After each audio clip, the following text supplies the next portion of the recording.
All right, good morning, everyone. Welcome to today's webinar. My name is Rachel Smith, and I'm the grant manager for the Municipal Waste Reduction Branch at MassDEP. Today, we're going to be focusing solely on the big changes to the Recycling Dividends Program, or RDP, that's coming up for the coming year. We are going to be having a usual webinar in the spring that's going to focus on all of the SMART grants, including RDP. So we're going to go into more detail for that whole application at that time. But the reason we're doing this today is because we wanted to give everybody enough time as possible to prepare for all of the changes, adjust your programs, implement some new activities to get points, and then plan your budget for the coming year. So if any of you have been on one of our webinars before, you've seen this slide. It's helpful if you're not familiar with Zoom, and it's a good reminder for everyone else. So basically, we just want to make sure that everyone is muted. They've identified themselves, so name, where you're from, and if you're comfortable asking questions. We're going to have plenty of time for questions at the end of this presentation. So to ask something, you can either raise your hand, which is like right here on number 6, or you can use the chat feature on number 4, and our facilitator will read your question and comment. Finally, I do want to reiterate that we are recording the webinar, and so we're going to share it via email, hopefully in a few days. And thanks to my co-hosts here, Gail Soder-Garin is helping me facilitate, and then Kathy Mirza and Janice Perret are also on the line here and can help admit people and monitor the chat as we go on. So the Recycling Dividends Program started about 10 years ago, back in 2014, and its purpose was really to incentivize municipalities to implement best practices for waste reduction, reuse, and recycling. As time goes on, we know best practices change. There's more waste reduction strategies, there are new technologies, new policies and regulations, and then other environmental and political influences as well. So to stay current and truly make the most impact, RDP has also evolved over the years.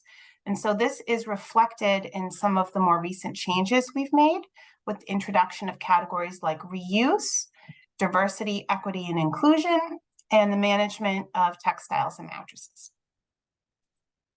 We know RDP is a huge grant. It's really complicated. We know that. So we try not to make too many changes every year, but every 2 or 3 years, we want to look at it a little more closely and make adjustments that are going to further incentivize waste reduction and ensure that these grants are being effective in helping reach both local and statewide goals. So it's important for us to do this really to keep the program strong, to catalyze change and move the needle. So this summer in particular, we were very busy. We looked closely at the data. We were comparing trash tonnage, programs offered, RDP points, what people were getting points in, and the funding involved. And this process really allowed us to see what munis and what programs are making the most progress, and then which ones have kind of plateaued. We also took a close look at RDP spending because, as you all know, the funding awarded to municipalities from the RDP grant must be utilized on programs to further reduce waste. So unlike other grant programs, the funds can be carried over from year to year, and they can accumulate for future purposes. But this is not supposed to be a rainy day fund. The agency wants to see municipalities spending this money and making progress. And when that doesn't happen, it gives the false impression that the funds are not needed right away or might not be needed by everybody. And you can take this figure with a little bit of a caveat, because we know that RDP is the spending is self-reported.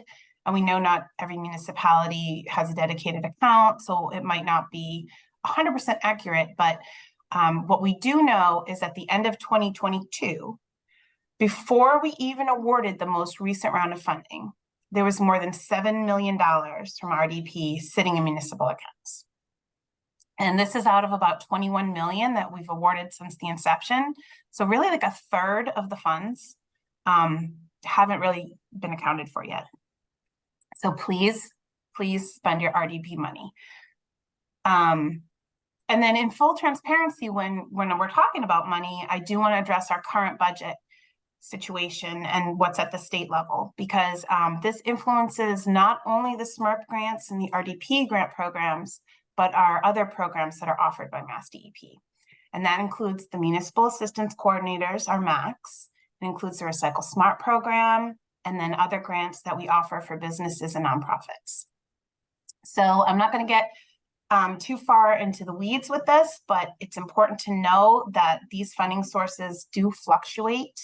And all of the things that I just mentioned, they're currently funded by what we call waste to energy credits, or WECs. And a few years ago, the value of these WECs increased. But the higher amount that they are worth is now set to sunset in 2025. So that's going to affect our revenue, and that's going to affect the amount of money that we have available for grant programs. So we're making these adjustments now as a way to prepare for this.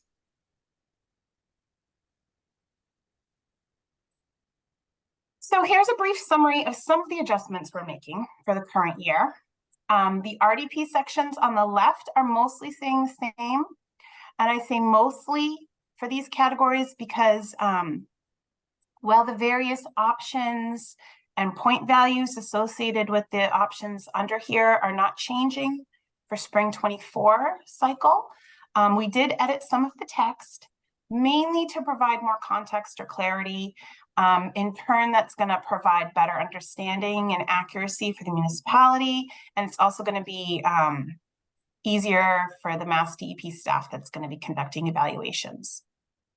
So we have been discussing changes to these categories as well, but that analysis and discussions are still ongoing. So don't expect anything major for the spring 24 cycle, but possibly in spring 25. So that would be April of 2025.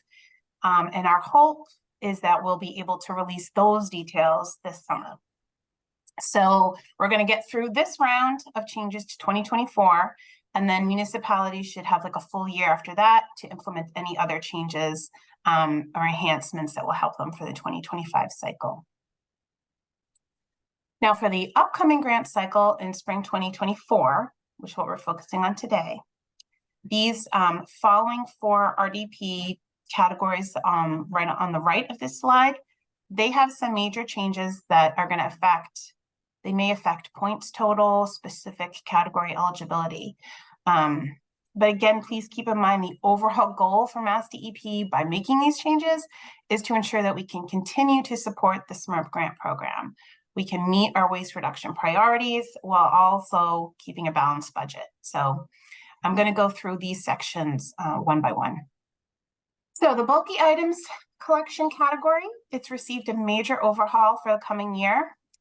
Previously in the RDP application, there were two options for municipalities to claim points related to bulky waste collection. The first, originally worth 2 points, was for municipalities that charged a fee of at least $5 to collect 3 items out of a specific list of options. And it was a fairly low bar. The majority of municipalities were able to claim these points. And when we looked over the data the last several years, we saw that it was the same municipalities earning the same points time after time. And they weren't really improving or expanding their programs. And there wasn't a lot of growth of new municipalities charging fees or starting to collect bulky waste either, whether it be for recycling or disposal. At the time, we also offered an option that allowed 4 bulky items free per year. And this was a way to kind of slowly incentivize municipalities to start up bulky waste collections and limit the amount of the curb before the fee would apply. But over the past few years, that didn't move the needle either. We saw very few, like 2, maybe 3 municipalities ran a program such as this. And so the other thing we looked at was the grant budget to see how we're spending our funds, and the money distributed to municipalities for bulky items collection was $373,000 last year. So that's more than 10% of the overall award dollars for RDP. And that's a big chunk of change for just like one program element that's kind of been static and people have been getting time after time again. MassDEP and the MACs and municipalities we heard from, we do realize the importance of charging residents a fee to get rid of the bulky items. You know, it's kind of like a somewhat of a financial disincentive for throwing the item away. So hopefully it would influence people to reuse, repair, or donate the item first. So we didn't remove this category completely, but we did remove the 4-item free option. And we reduced the value of the points in the first option that's remaining here from 2 points to 1.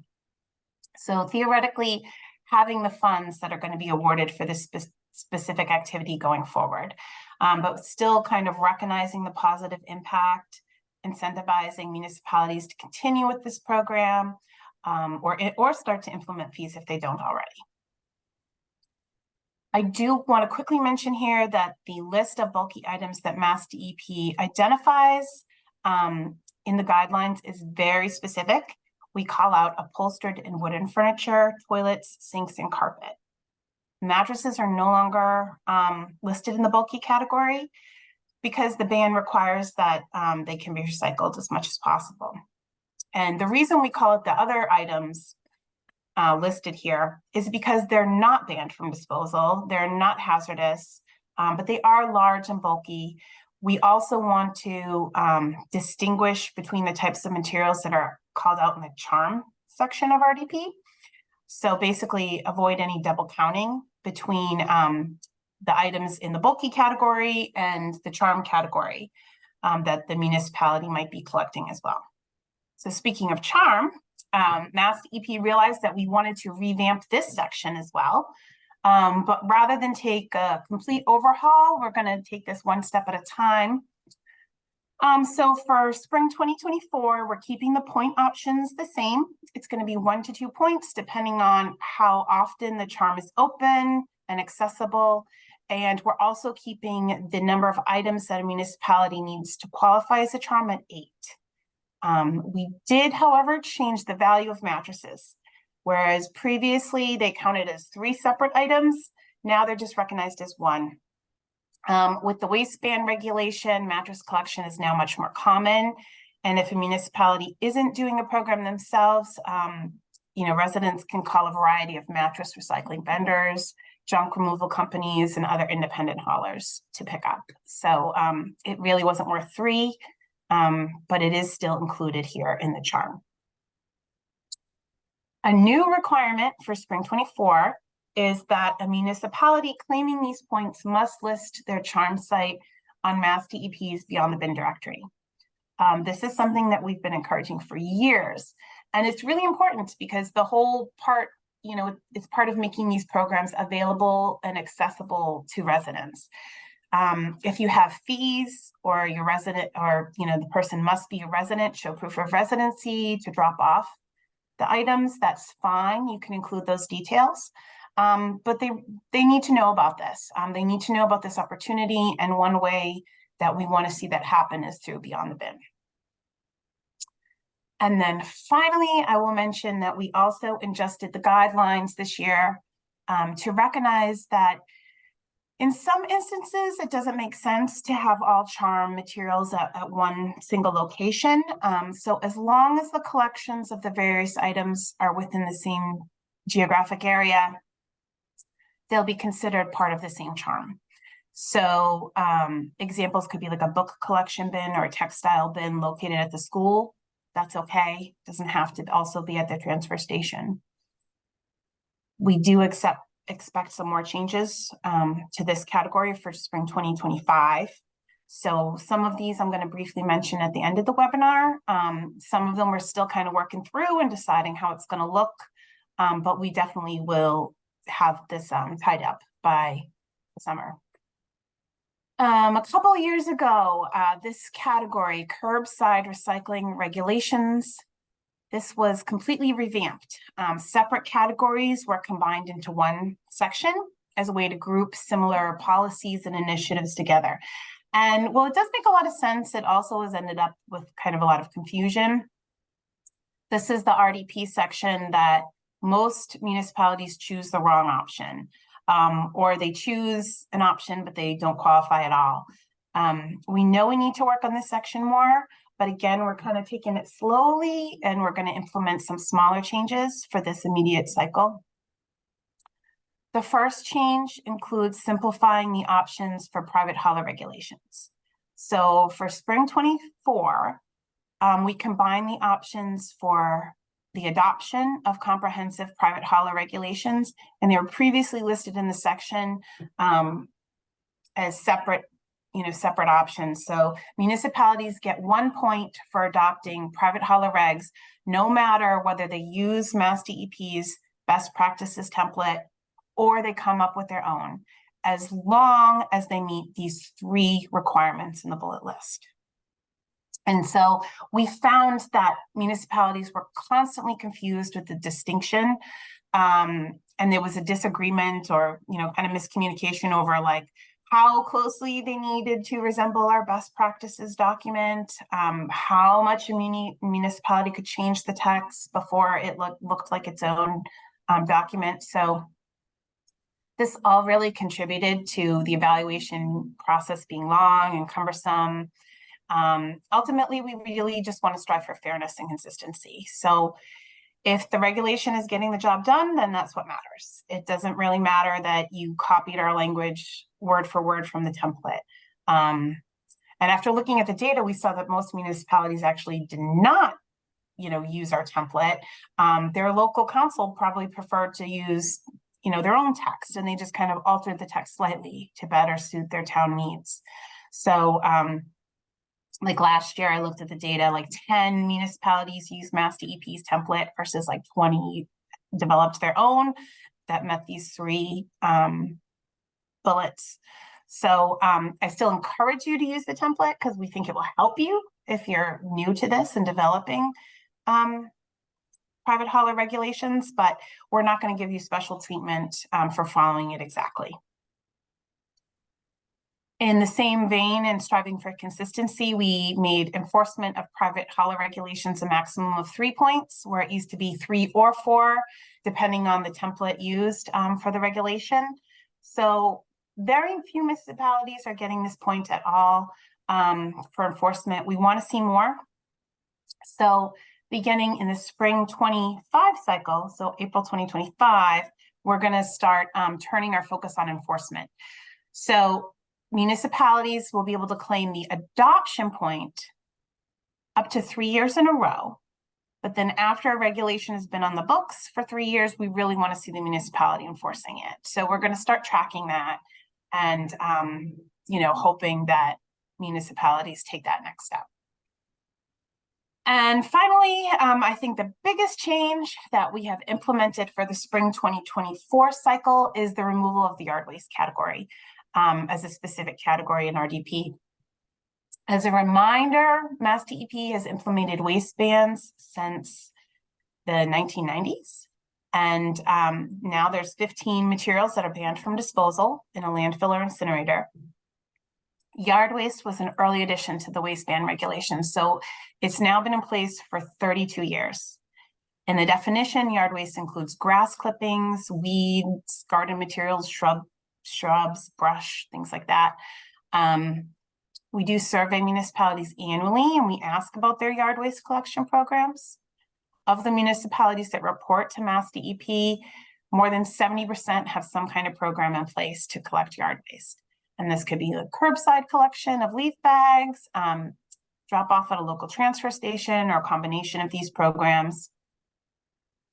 The previous RDP application offered municipalities 1 to 2 points based on the specific program or service they offered. But we found that not all municipalities fit into one of these categories. So, removing this category completely kind of levels the playing field. Basically, we're asking municipalities to implement whatever program works best for them while staying in compliance with the waste ban. So it's something that they are supposed to be doing anyway and serving their residents. And then finally, when analyzing the data over the years, we found that the funds awarded specifically in response to municipal yard waste programs was a super high percentage of the overall total expended. So for example, last year, MassDEP awarded more than $3.6 million in RDP funds. Of that total, $455,000, or 12.5% was solely for yard waste. And that's how it's been the last several years. So it's by far the largest expenditure when comparing funds spent across all categories. And it's the one they're just getting it year after year. If you're, for comparison's sake, if you're considering all RDP categories equally in the application, they're all equally important in terms of waste reduction, diversion, recycling. A good rule of thumb is you would expect each category to be funded at about $300,000. So this was $455,000. Okay, so that's it. Those are the big things for 2024. This slide here is meant to serve as a reminder and summary of the grant timeline for the coming year. We are continuing to follow the schedule that's been in place for many years at this point, with the SMRP grant cycle opening in April and closing in June. The exact release dates are TBD. But there are several prerequisites for the grant that you can get started on much sooner. This includes your annual notification of buy recycled policy, which needs to be sent to all procurement staff, reminding them to purchase products made of recycled content. It must be sent within the current fiscal year. So you can do this anytime now through June 2024, June 30th, 2024. But in order to meet the grant prerequisites, we really want you to send it before February 15th. We also want you to complete the annual recycling and solid waste survey. The online survey application will open right after January 1st. And again, if you get it in before the February 15th deadline, you'll be all set for the evaluation process. Final item you can start preparing for now is the annual RDP spending report, which, like the survey, is based on the most recent calendar year. So this is going to be available online after January 1st, but you can start getting the information together for that document. I alluded to this earlier, but we'll have another grant webinar after the grant application and after they formally opened. The webinar will likely be in April or May, and that will cover the full RDP menu, as well as other SMRP grants that we'll be offering for the upcoming cycle. It will be open for about 2 months, usually closes around June 15th.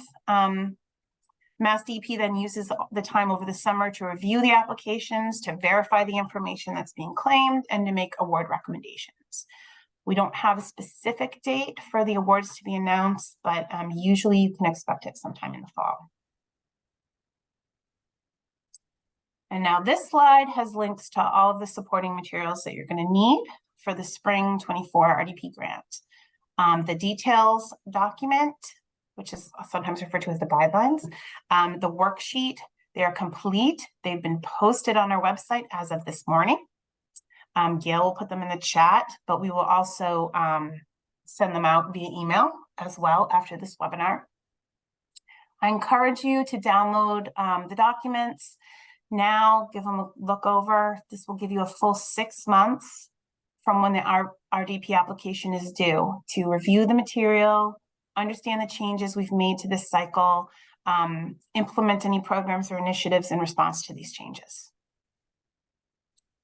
So I'm going to pause here for questions. I do have one more slide after this. That's going to be a quick preview on spring 25. And I don't want people to get confused. So if you don't want to know what's coming in April 2025, because it's too far away, you can't plan that far in advance, you can skip out after this Q&A. The spring 2025 details are intended to come out after this grant cycle ends, so in the summer of 2024. And that will give municipalities about a full year to plan for the next round of changes. But we can pause and talk about these immediate changes first. So Gail, I don't know, I can't really see anybody. We have a few questions from the chat area. From Janamine, most of my towns getting charm points are using a facility in a contiguous community, Greenfields. How would they post that on Beyond the Bin? I can answer. Yeah. Jan, this is Janice. I would say email me and Kathy Dudnoff. And there is like a spreadsheet she can send, but also I think there's a way we can do it that would make sense. But this is like a case specific, and we'll get to it in an email, if that works. Sure. Yeah, I actually snuck onto Beyond the Bin and just typed in one of my towns, and I had sent Kat earlier this year or last year information about the mattress, like regional mattress programs, and that doesn't appear anymore. So, you know, we tried to put information in the there's like a little thing at the top where you can put notes. So, you know, I'm happy to have this information out there on town websites, but I just want to make sure there's a mechanism to do it through Beyond the Bin. Yeah, I think we need to develop a plan. I think with the mattress one became like just a little bit crazy. And so we just put the rest on the top that people need to go to their town website. So I think for this, we're looking for, if you have a farm, that it would be listed, it would say residents only or not. You know, like if non-residents are allowed to use it. And then if it's non-resident, then inside the listing in the details, it would say like, you know, anybody from these towns are welcome to use this charm. So I think that's how we would do it. I'll work with you folks. Yeah, we have a listing, just FYI, we have a listing on our website per town, and it opens up a table and it will show each community what they can take to the Greenfield transfer station versus their transfer station versus our regional mattress sites. So we kind of have Beyond the Bin on our website, and maybe there's a way to work. Yeah, maybe that's just the link that you want to add is the link to that table. I think that's already on Beyond the Bin, but okay, I'll follow up with you. Okay. Yeah. I had another question too. Is it Beyond the Bin specific? No. Okay, I'm gonna let you go. I actually have another Beyond the Bin if we want to cover that right now. From Norma for Wachusett Earth Day. She says WWRC is used by 7 towns. As long as we are listed once on the site, can all 7 towns just have a link to Beyond the Bin? That's another thing we need to consider, because it kind of just depends on like what people are thinking about when they're searching. So let's talk about it. You know, it's the same with the other regional entities. It's sort of like if I'm from one town and I don't know that Wachusett Earth Day is the name of a thing, then I'm not looking for that. And it doesn't, you know, it doesn't grab my eye. Whereas if I see my town name, you know, then it might. So we should talk about it. Okay, great. Jan, do you want to go with your second question? Sure. Yeah, I just asked if we will be sending, and maybe I missed this email, but are we sending the buy recycled notifications to someone at DEP this year again, or do we just upload that and retrack like we used to do? Yes, you will send it to MassDEP staff. That I actually have like the contact is coming up in a slide, and I have everybody's contact emails there. So yeah, I think I paused, but yep. Okay, we have another question from Marissa Dermitzer. For the 5 bulky items that were listed on the slide, does a community have to collect all 5 for fee to earn the point in the bulky item category? 3 out of the 5. So that's the same as it's always been. So 3 of those with a fee. Okay, and Phil Goddard has his hand up. Hello. As you can tell by my gray, I actually remember when the waistband for the yard waste went into effect. I was happy about that. Thank you for the update early. I think Claire noted the same, and to Kathy and the team for recognizing that. And I did think I heard you say that you're going to start even earlier for next year.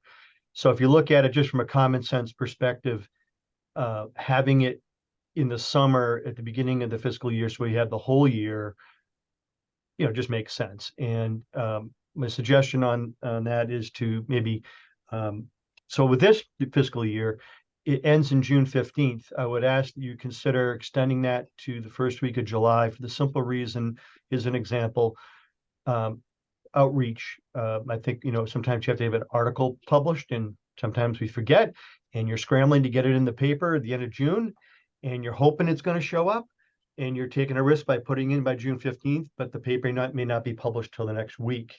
And so what if it isn't? Then you got to, explain how you have to undo that point.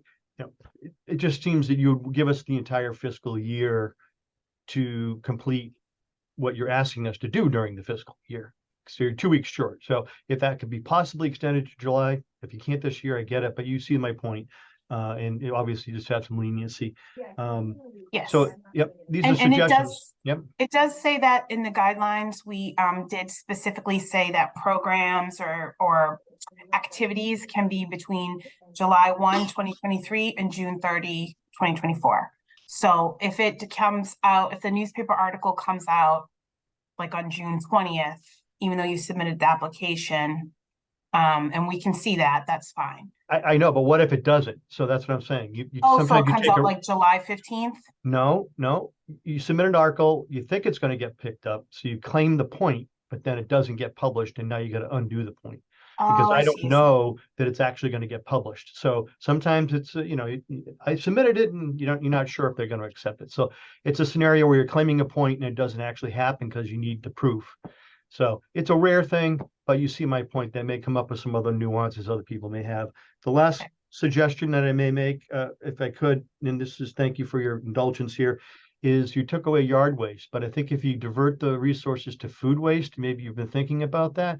I know we've added food waste carts and at our drop off, and you get some points for that. But there's creative ways to pivot to food waste, whether it's supporting regional development of a regional compost site or bins or educational materials or curbside collection.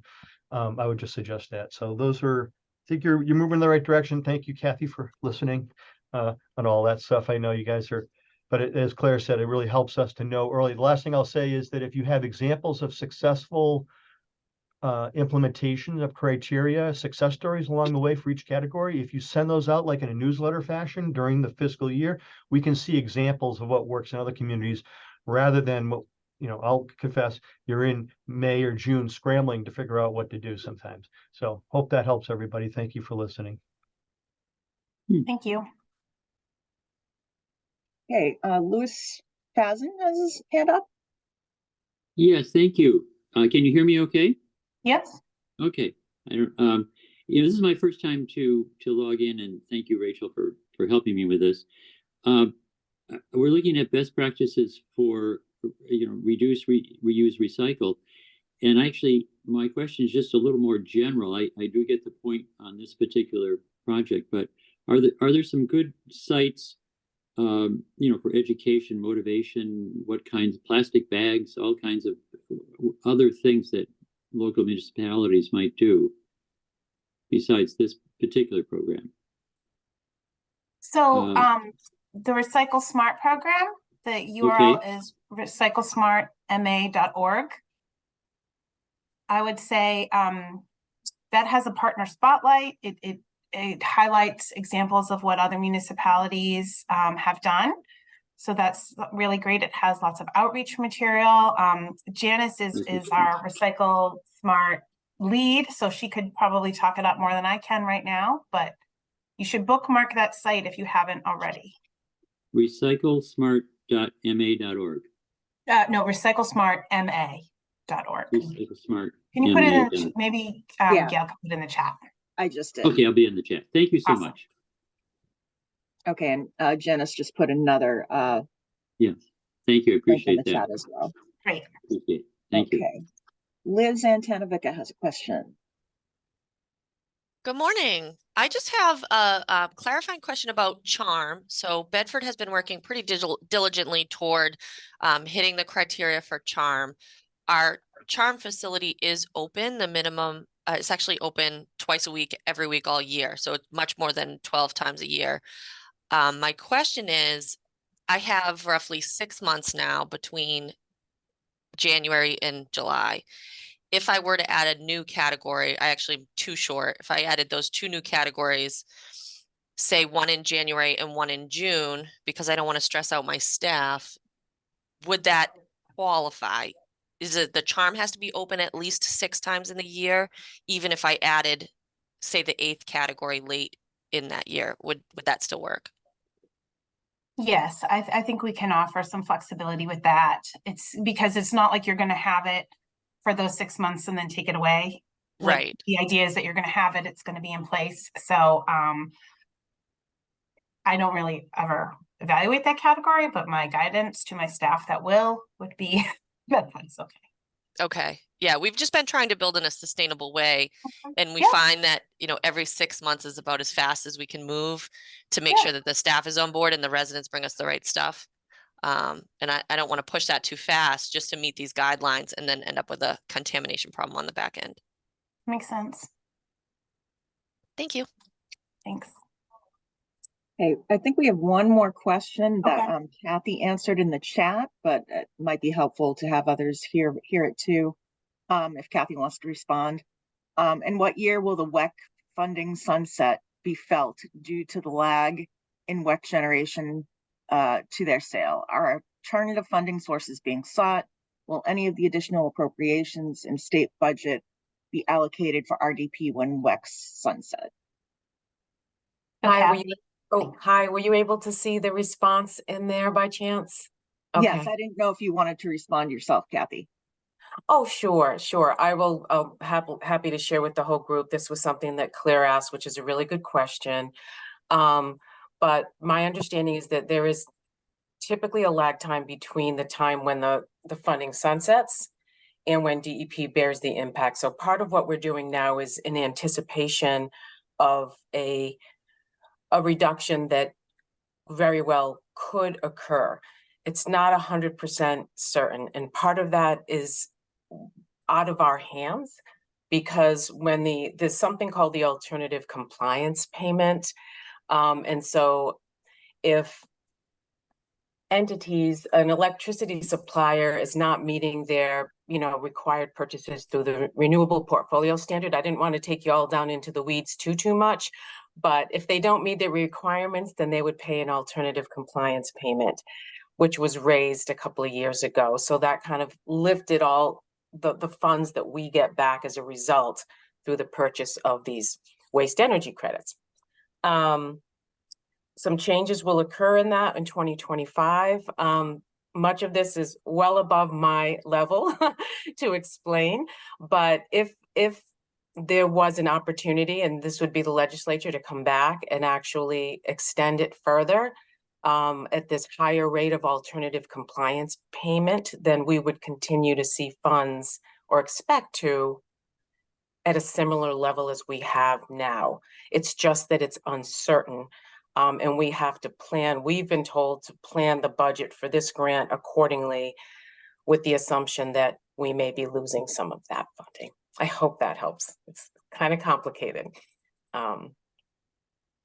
Great, thank you. And Phil, do you have a question related? Just a response to Janice. She asked why I would wait to send the article out. And, that was an embarrassing confession. The reason I think I wanted to mention that is that I know for a fact that I'm not the only one, because we had been waiting so long for guidance in previous fiscal years. Well, after the new year, it's easy to put this program in the back burner. And it's been, you don't get a lot of input. You don't know what's going on. We all have 3 or 4 hats we're wearing. So you end up dusting it off in the spring and kind of scrambling to get this done, even though these are things we do throughout the year. But when you're trying to do a technical qualification, now you're really digging into the weeds and you're realizing I should have started sooner. Hence all the suggestions I made earlier about sending out reminders along the fiscal year with how you could do things that will spark interest and get people to prepare. So I hope that gives you some information. I confessed that because it was a real case, and it just shows that technically I would still qualify if I got, and I did, but it just puts people in a tough spot. So you're on the right track to helping us stay on track. But if, it's the squeaky wheel gets the grease. So we don't hear from you guys sometimes. It's just easy to put this program. And I know there's others in the same boat that I'm in. I hope that explains it. You're moving in the right direction. I think this is going to work even better. So I hope that helps. Thank you. Thank you. Matt Sedek has his hand up. Oh, he's You're muted, muted. Matt. Less of a question, but just a quick thanks for a couple things. The recent overview of the big picture about funding for the program, because DEP grant funds have had to rely on so many sources over the years, going back to the unclaimed nickels from the escheatage from the Clean Environment Fund up to today's update. So thank you for that. Secondly, I really appreciate the overall seeming adjustments to having the grant program focused more on the reduce and reuse components as compared to just the recycling. That's really appreciated. And lastly, we've talked about funding and timing before, and others have contributed, but it seemed like the DEP is always trying to get the grant awards processed as rapidly as possible. It seemed like there was a good support from the administration this year to help get the awards out early to the municipalities, and having that early word out just helps get more support from our local officials and select boards, mayors, et cetera, and allows us to do better planning to help with the state goals. So please extend thank you, but please extend the thanks to the administration. It's really appreciated. For sure. Yeah, we felt it too.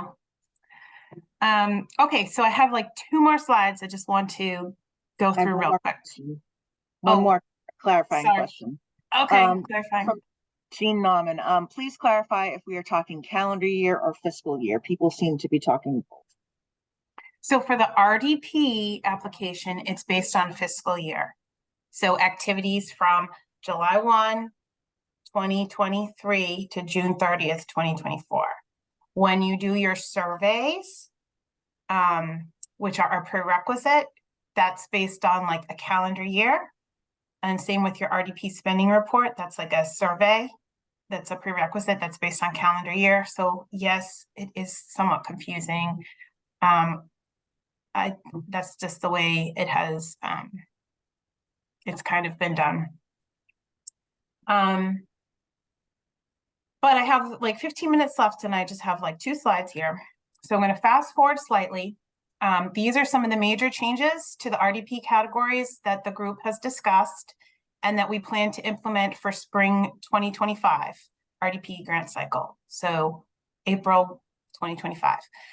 In many cases, we're kind of building on the first round of changes that we just reviewed. But there are some differences. So the first major change, which I hope is going to please some of you, is we're going to combine the lowest 2 payment brackets of RDP so that the minimum payment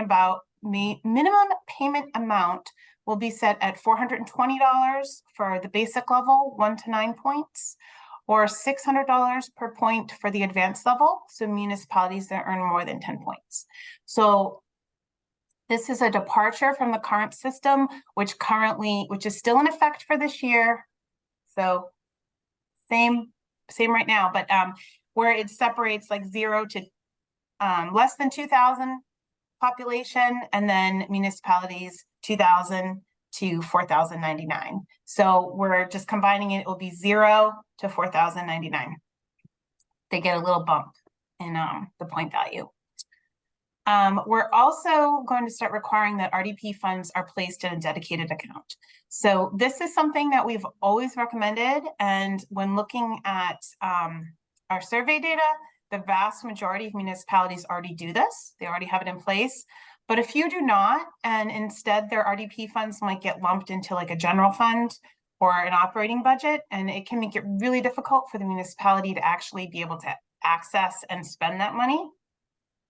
And it lends itself to less accuracy when tracking how these grant funds are being spent. So, and we will talk more about this like as we get closer and help you be able to set something up. For some of the other RDP categories, as we discussed changes to spring 24 cycle, we also identified changes in other areas that would be beneficial, but some of this needed more time and thought than we could offer right away. So these additional changes and ideas, we're going to take the time to further analyze them, discuss them with our team, and incorporate them into the spring 25 cycle. as I mentioned a couple times, we're going to expect to release the spring 25 document in the summer of 2024. So like right after the current cycle ends, that way no confusion. I'm not going to spend a lot of time on these other bullets because I don't want to confuse anybody, but I wanted to give you a heads up, the best heads up possible, so that you have the most time to prepare for these changes. Requirements that we know for certain are going to change are identified in the guidelines document, and they're highlighted in yellow text, and there's a note referencing spring 25. So you do get like a sneak peek of what's coming after at this point as well. You'll also notice on this slide, I didn't list any changes to the RDP sections for DEI, for household hazardous waste, recycling center access, or reuse. This doesn't mean that these sections are staying completely the same, but I just at this point, we don't anticipate any major detours for the current guidelines. So our team, we still have a lot of work to do as we finalize the spring 25 details. And we're going to be spending the next 6 months or so kind of fine tuning those and then continuing to discuss this as a group and with stakeholders as well. I'll just like quickly say that the organics that Phil mentioned, yes, we do expect to expand all of the options that are currently under organics to kind of have a more complete picture of what organics diversion could look like. So that is something that is on our mind, and we will know more about what that will look like in the summer. This is my last slide, and it has the contact information for our grant team. For RDP in particular, I would suggest that your first line of contact is your municipal assistance coordinator. They're there to help you, and they can also keep us at MassDEP updated on like any questions, concerns, need for clarity. If they're getting the same questions from the municipalities, they're hearing it 5 or 6 times, they can let us know, like, maybe we need to be more clear about something. For the RDP program, we're really lucky to have Gail Sawarder-Garin take on this task. She replaces Will Mba, and she's going to be the main point person for RDP once the grant application is live. She can also address questions related to the RDP spending report, the approved spending sheet. Remember, there's no special requests, but if you have questions about what that sheet includes, and anything else otherwise like RDP related, it would be go to Gail. We also recently welcomed Becky Ferguson to the team, and she's going to be our point person for retrack login, for contact changes if somebody retired and there's a new person or somebody left and got a new position. So any changes for contacts and any other retrack related questions. She's also transitioning to taking over the review of the annual notification of biorecycled policy, which is part of the minimum eligibility criteria. So we're asking again that municipalities do this annual notification sooner rather than later, preferably before February 15th. We want you to copy Becky on this correspondence, or you can forward it to her, and she will review and verify that it meets the requirements, upload it to the form in draft mode, and then you can, submit the certification for the grant. So the bottom line is the process hasn't changed from last year. It's still the same, but instead of sending it to Michaela Guglielmi, you can send it to Becky. If you already sent it to Michaela, or if you send it to me, it's fine. We work on this together. But this is kind of a transition year since we have so many new staff anyway. Michaela's still on our grant team. I expect her to be focusing more on the other SMRF grants that we're going to be offering in the coming year, and those are still TBD, but she'll also be offering support and assistance with the rest of the group. And then finally, I didn't list her separately here, but Kathy Dudnoff also works very closely with this group on the data side of things, and especially the recycling solid waste survey, which is going to open up January 2nd and is due the 15th. So February 15th. So I just want to give a special shout out to Kat, because she's kind of, she does a lot of this back end stuff that we need to look at and review. And you guys know Kathy Mirza and Janice Pare. They're also help us. They're not specifically in the grant team, but we all have our hand in the RDP evaluations. We all are here to help. So that's us. And that's my slides. So if there's any more questions, we have like 5 minutes. Yep, I have a couple in the chat here. Okay. I know that calendar year tonnage data is in the regs, but can you consider changing the RDP reporting to fiscal year? It's from Janamine. RDP reporting. Oh, the spending. Yes. That's what I'm assuming. Yeah, it's, you know, it's been on a calendar year forever, but for those of us who have to report for, 19 communities, it's really challenging to grab January to June and then add that to July to December. And Okay. towns work, they spend on fiscal years. Everything else is RDP is fiscal year, everything's fiscal year. So Yeah. I don't know. Anyways, it's a request. It would be really great. It will not happen this year because our applications are already Sure. done by our contractor. They're like ready to go. He's just gonna, push the button on January 2nd. But yeah, I mean, it's something that we can think about. I don't know. I don't know if it's gonna mess up, if it will have a domino effect on all of our other, data sources, but we can think about it. Okay, I'm happy to brainstorm with you on ways to convert. I think my regional partners would be very grateful. Okay. Okay, and then we have a question. Can we email out the slideshow to attendees today? Yeah, I should be able to email the slideshow. But I was going to also email the recording, which I might not have till tomorrow because it takes a couple hours for the recording to download. So I was thinking it would be easier just to email everything at once tomorrow. But if you really want it now, just my email's right here, rachelsmith.mass.gov, and I'll just send you the PowerPoint. Great. Rosemary Nolan says reduction of point value for mattresses has come just a year after implementation. Towns are still struggling with startup costs, implications, could use flexibility on that. So the mattresses is in the charm, and it used to be considered 3 items, and now it's going to be 1 out of 8 in charm.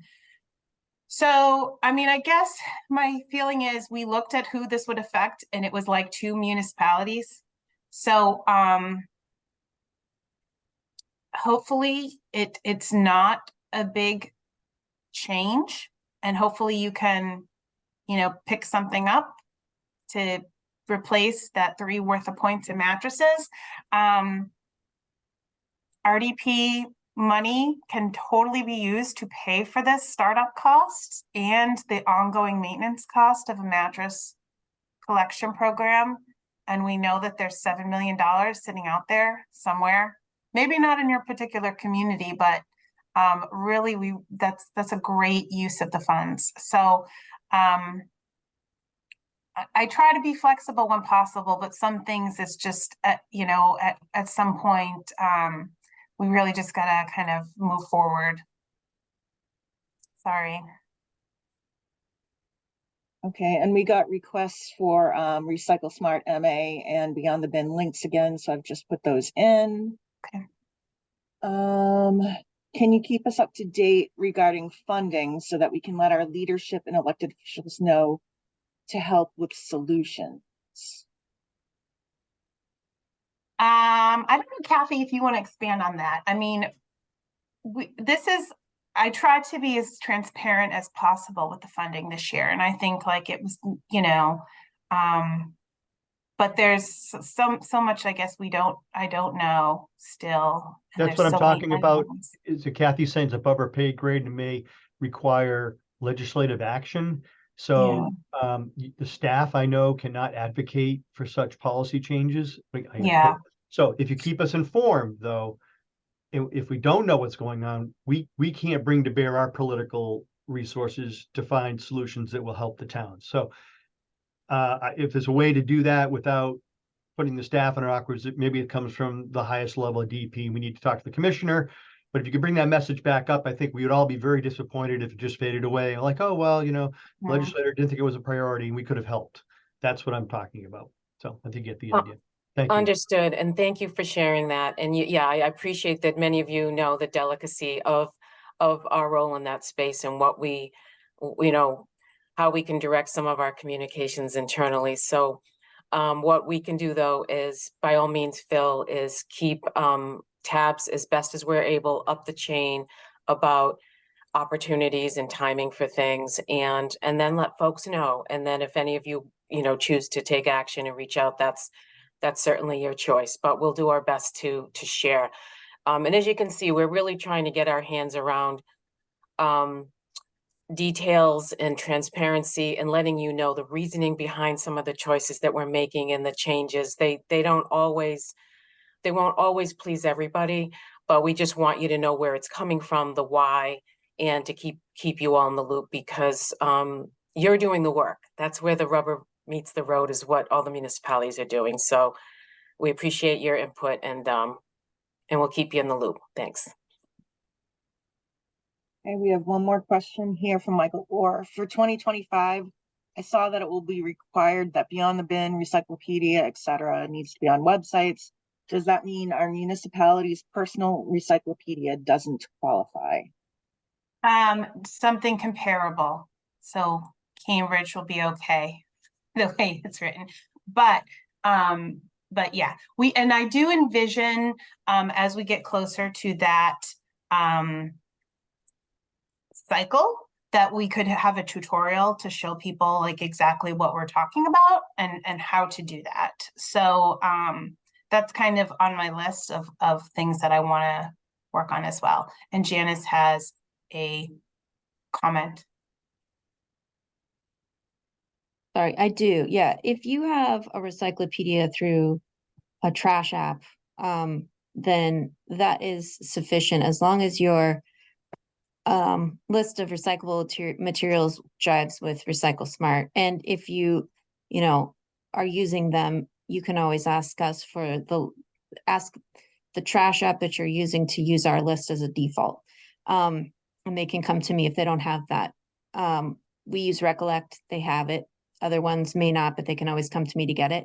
So I think the point is that, we've had Recycle Smart for 5 years, and we're at the point where we really need people to, I guess, move more towards that consistent message, so that we can avoid confusion, because we're still seeing it 5 years on. Okay, and Lewis has another question. Oh, thank you for your reference for me. And I was just looking at plastic bags in particular. And are there only 8 towns that have banned plastic one-use shopping bags? Is that right? No, I think there's like 150 towns.